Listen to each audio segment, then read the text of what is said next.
So Lods, magandang araw sa inyo. First game nga pala ng finals. So meron akong naipaliwanag sa inyo dati na yung 5 out ng Boston Celtics is just always making the right read on the right situation. 5 out lang siya, mix lang kung anong gusto mong gawin. Pwede kang mag-screen away, pwede kang mag-ball screen, pwede kang kumat. And you will always make the right read lang to make an advantage. So Lods, bibigyan ko kayo ng sample na nangyari dito. So red yung Boston Celtics dito, binababa ni Derrick White yung bola. Pagkatapos nag-screen away sino? Si Porzingis, yan. Pagkatapos ang ginawa ni Tatum dito is kumat. Siyempre binigyan siya ng screen eh. Ang ginawa ng defender ng Boston Celtics dito is nag-tail. Yan, nag-tail siya dyan, nag-tail, tail. Ibig sabihin na nag-tail, nandun ka, bumuntot ka lang. Tapos nag-drop down dito si Luka Doncic yata to eh. So nung nag-drop down siya rito, hindi siya makapag-curl. Kasi ang counter dapat ng tail is magka-curl ka. Pero dahil alam ni Doncic, ginawa niya, nag-drop down siya. So, nung nag-drop down siya, Los, ang ginawa ni Tatum is nagtuloy-tuloy lang. Sige, tuloy-tuloy lang tayo. Tuloy-tuloy lang. Ginawa niya is nag-ball screen lang siya. Ito, bumalik na dito. Yan. Nung nag-ball screen siya dito, Los, nag-go under to. Sabi, di ba, pag nag-go under, ang gagawin mo, mag-roll ka. So, para ma-force switch. So, nangyari ito, na-force switch to. Nangyari, nagkaroon ng switching dito. So, nung na-force switch to, dahil biglang nag-roll nga to, nagkaroon siya ng advantage sa pwesto. And also, mas maliit yung bumantay sa kanya. Advantage niya sa pwesto, maliit pa yung bumabantay sa kanya. So, ang ginawa rito is pinasa yung bola dito. Yan. Nung pinasa yung bola rito, Lods, hindi ka pwedeng lumayo, titira dahil napakalapit niyan.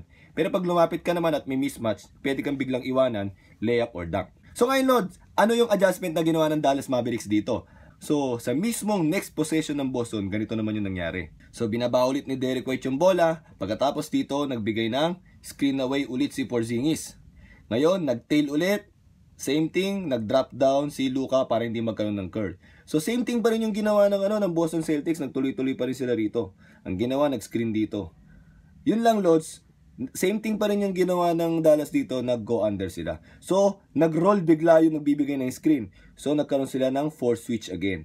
Pero ang ginawa ni Luka Doncic dito is bumaba ng konti para hindi kagad mapasahan itong magalangan. Pero dahil sa pagbaba niya, making the right reads, dito pinasa kay Porzingis, tumira ng 3 points. So, yun lang, Lods. Iisang play lang. Pero, they are just making the right reads. So, kung iba yung gagawin ng counter ng defense, meron kaming pang-counter naman dyan sa offense. Kagaya ng nangyari dito, nung una, dinitikitan to ni Luka Doncic kasi shooter. So, ang ginagawa, dito pinapasa yung bola. Nagkaroon ng mismatch kay Tatum.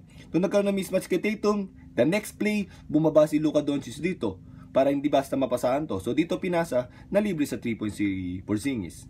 So, tingnan natin sa video mga Lods. So, dito mga Lods, binababa ni Derrick White yung bola. Tapos, nag-screen away si Porzingis. Yan. Pag screen away niya, eto ngayon. Nag-drop down nga si Luka Doncic. So, hindi natuloy yung pagka-curl. Nag-ball screen na lang sila. Pag ball screen, nag-go under yung bantay ni Derrick White. Kaya ginawa ni Tatum is nag-roll para ma-force yung switch. Tapos, mapunta sa tamang pwesto. O, di ba? Nilalagay niya sa second niya, so tama yung pwesto. Tingnan si Luka Doncic, binabantay si Porzingis kasi baka makashoot. Kasi nakita niya si Derrick White pumwesto rito banda sa may gitna. So ngayon, napasahan si Tatum kasi maganda yung pwesto. Making the right reads, di ba? Balik natin. May screen, nag-tail, magka-curl dapat si Tatum pero hindi niya tinuloy dahil doon si Luka. So ginawa niya, nag-ball screen. Nung nag-ball screen, nag-go under, anong ginawa? O edi i-roll kita, yun yung right read, di ba? Para magkaroon ng force switch, tapos mapunta sa tamang pwesto. So, nung nakita na ni White na nasa tama yung pwesto, doon niya pinasa yung bola. Hindi ka pwedeng lumapit, kasi may iwanan ka, hindi ka pwedeng lumayo, kundi matitirahan ka. So, nangyari dito, lumapit, yan, dinariban, nakashoot. So, again, the next play kaagad, yan, binababa ulit ni Derrick White. Same lang din, screen away, ito si Tatum ngayon. So, same lang din, umi-screen, same lang din, nag-go under, niroll pa rin ni Tatum. So ngayon, nung niroll ni Tatum, makita niyo si Luka Doncic nakaabang na sa may bandang baba. So dahil nakaabang ka na sa may bandang baba, ito na yung libre sa may taas. So tinirangan ng 3 points. Shoot.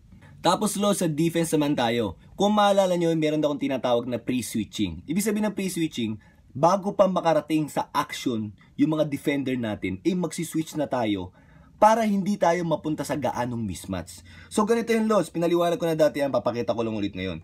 So ngayon Lods, red pa rin ang Boston, so defense sila. So yellow ang Dallas Mavericks. So ang ginawa, si Lively is hiningan ng pick. So ngayon, umaangat si Porzingis. So ngayon kung si Porzingis ang umangat dito, mahirapan sila rito, lalo na pag nagkaroon ng force switch dito. baka pwede magkaroon ng mismatch dito. Kagaya na sinabi ko, ang Boston Celtics is capable of pre-switching. So ano ang nangyari mga Lods? Ganito ang nangyari dyan. Habang umaangat to, si Lively para magbigay ng screen, umaangat din si Porzingis, biglang ito na yung kumuha. Para kung sakali man na magkaroon ng switching dito, kahit papano ay hindi gano'n magkakaroon ng mismatch. 'Di ba? Kasi small pa rin yung pumalit doon. So tingnan natin sa video kung ano yung nangyari mga Lods. So dito Lods, binababa ng Dallas ang bola, tapos pinasa, yan, nagkaroon sila ng formation dito, hawak ni Luka yung bola. Nakita niyo si Lively Lods umaangat. Habang umaangat si Lively, hindi na tumuloy si Porzingis, yung small man na ang kumuha kay Lively para kung sakaling magkakaroon ng ano rito, ng switching dito ay hindi magkakaroon ng mismatch. Yan. So, naging good defense sila rito dahil ang galing din ang basa ni ano rito, ni White dito. Sinundan niya sa likod kasi alam niya si Jrue Holiday naman ang sasalo. Yan.